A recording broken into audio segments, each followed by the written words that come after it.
Hello everybody and welcome to the day 1 update for the Firebringer Warrior build. So we leveled with the standard Bone Shatter, Rolling Slam, and Leap Slam Perfect Strike build, which is just standard warrior leveling, and it feels pretty good, basically the same as last patch, except for Perfect Strike. It just feels so bad now with 30% less damage and less attack speed. Overall, it's like almost a 40% nerf to the skill. It just feels so clunky. You can get knocked around. Everybody that's used Perfect Strike knows exactly what I'm talking about, so I'll just save you guys the details. Long story short, as soon as I got Forge Hammer, which is the new skill that basically the entire idea of the build revolved around, I just started using Forge Hammer, and long story short, it feels as good as the standard, Bone Shatter Perfect Strike stuff, if not a tiny bit better for general leveling. And it definitely feels way better once you get to around the 50s, I would say, level 50 or so. So I will leave a link in the description below to the build guide. I will update the various sections with what I did for leveling, and then I'm obviously going to update the other sections based on what I plan to do now that I've entered mapping or the end game. So let's hop into the game here for a second, and I will explain what I have currently and what I plan to do going forward. So the first thing is, actually, I'll show the passage tree first. We'll start with that. I finished all 3 Ascendancies. The 4th one we'll do later on. And the first node I took was Anvil's Weight for the armor break mechanic.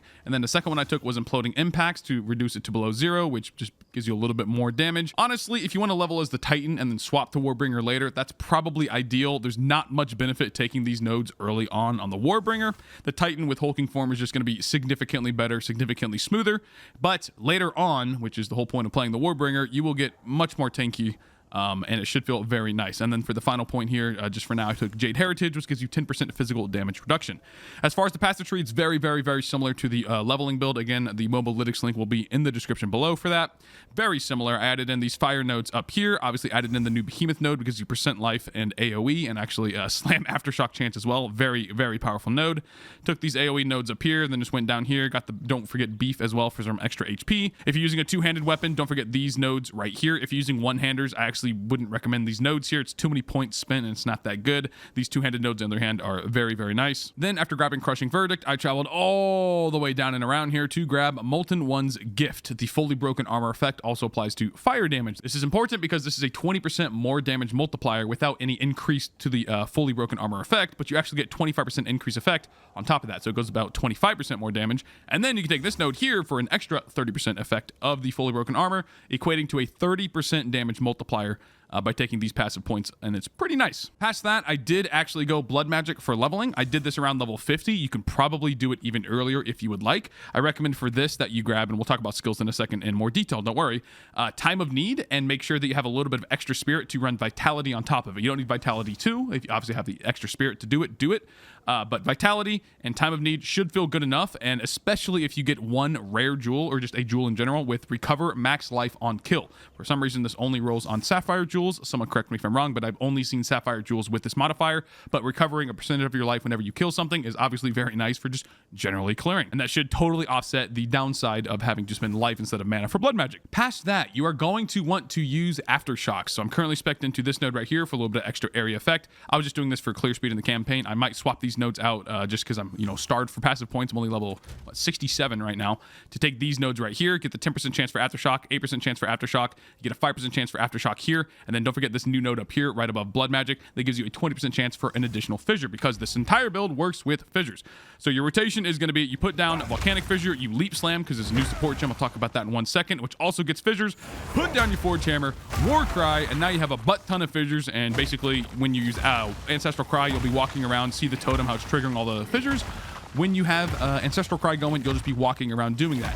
Furthermore, and here's a big revelation for the build, Stampede with Stomping Ground. I literally don't have the support gems to show you this. I'm so excited to start my stream tomorrow and be testing this out.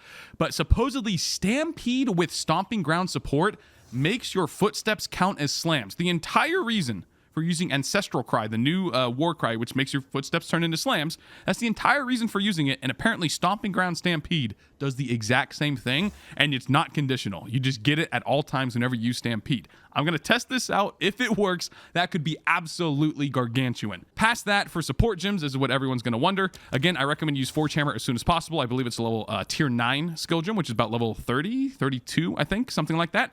So highly recommend that you swap the Forge Hammer, especially if you're not enjoying Perfect Strike. Trust me, I totally understand if you're that person. And then for the gems, these are probably in order of what I would use. I'd use Aftershock, Fire Attunement, Fist of War, and Elemental Armament. If you get a Greater Jeweler's Orb, I would slap it on Forge Hammer before your other skills and grab Elemental Armament, but that's like the least important gem in my opinion, especially before you get Avatar of Fire. Then for Volcanic Fissure, which is also very important, Concentrated Area. This is a mandatory support gem because it reduces the spread of the fissures. See right here how you have 1, 2, and then 3 basically right here. So if an enemy is roughly in this area, you'll be hitting with all 3. If you don't have Conk Effect, here's what it looks like. As you can see, they're spread out. Oh, that was actually a pretty good fissure too. But you can have the variability. Okay, that's a much better one to describe. See, you got like fissures way over here, way over here. It just decreases the variability of those fissures, and it gives them more damage on top. So Concentrated Area, definitely a very good support gem for Volcanic Fissure. Then I have Rage, just to cascade my Rage all the way to the top. I'll probably replace all these skill gems very soon.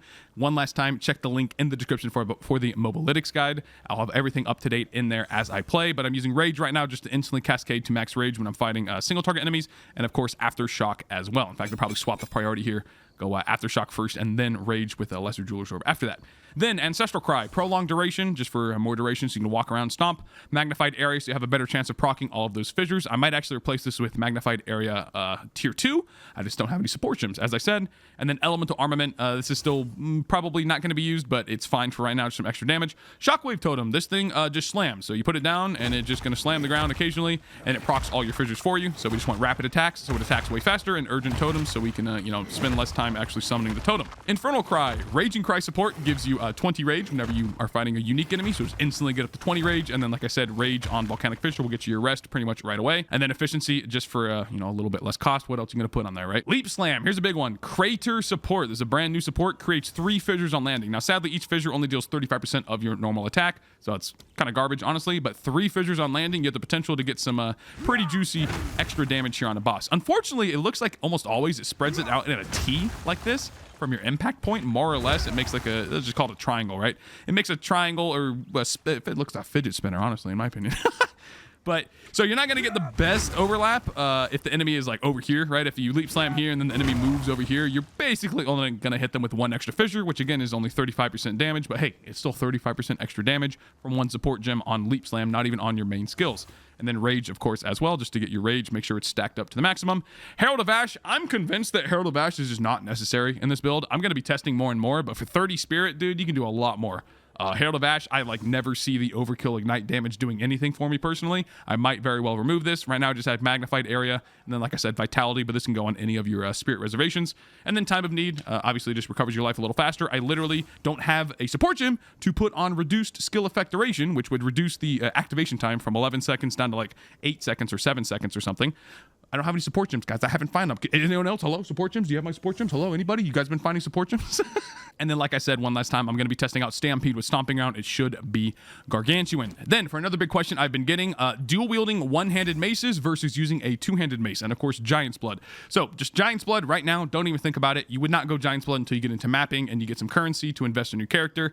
Don't even think about Giant's Blood for right now. As for dual-wielding one-handers versus using one two-hander, just use whatever you have for good weapons. Honestly, if you want to use the new trading system and go find a couple one-handers because you like the more attack speed, go for it. But other than that, it's really just for quality of life. The damage is roughly the same. Just one-handers have a much faster attack rate. Know that this will also kill your mana cost, which, speaking of mana cost, if I go here, buy this helmet. If you need to solve mana cost, if it feels terrible early on, this is a literal level 1 unique item with 100% increased mana regeneration rate. This is what you want to use right here. This will solve all of your mana issues almost entirely. It won't be like a complete, free cost on everything, but it'll feel much, much, much smoother. And other than that, you're just looking at standard stuff. Try and get the percent armor applies to elemental damage here. Try and get that wherever you can. It just helps you a little bit more with survivability. Obviously, plus melee skills on your gloves and your amulet if you can get it. This amulet does not have it. And then just plus melee skills on your weapons with as much flat damage as humanly possible. That's more or less all you need. Anyway, that's about it. The build is performing pretty much as I expected it to, maybe a little bit better, but I'm very excited to see what the shockwave and aftershock mechanics I can get away with here going into the end game. Once I get some support gems as well, please give me support gems, GGG, please. Anyway, check out my stream at twitch.tv/WoolieGaming, and again, check the links in the description below for the written version of these builds. Other than that, see you in the next video. Thanks for watching. Peace.